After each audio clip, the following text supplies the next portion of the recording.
Hey, fantasy hockey managers. This is Mike from leftwinglock.com. I want to talk to you a little bit today about looking at the difference between arbitrary rankings for a scoring league in fantasy hockey versus customized rankings for, say, a scoring league that includes both hits and block shots. And so let's focus for a minute on the spreadsheet on the left-hand side here. Labeled in red, you can see the player ranking for the top 50 players in kind of a typical scoring heavy system. And so just a few quick names to point out here. You can see Thomas Vanek at 15th overall, Patrick Kane at 19, Jeff Skinner at 26.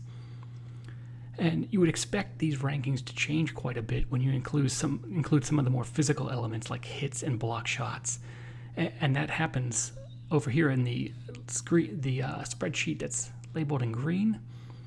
These same players, Thomas Vanek comes in, he drops to 30th, Patrick Kane drops to 35, and Jeff Skinner is down here at the bottom of this list now.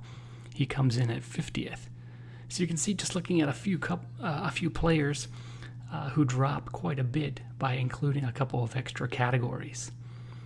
On the opposite end of the spectrum, you have players like Ryan Getzlaf, who was 21st in a typical scoring league.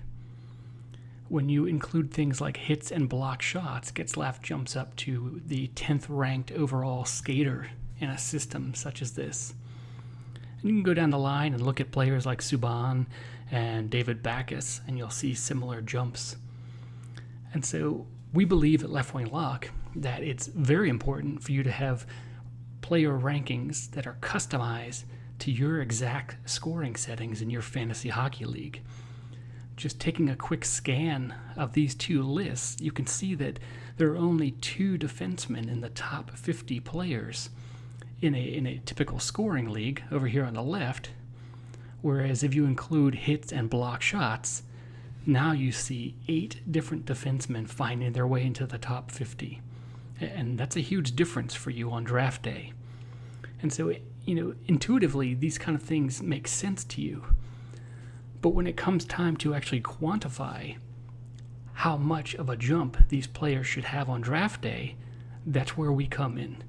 You'll enter your scoring settings into our system.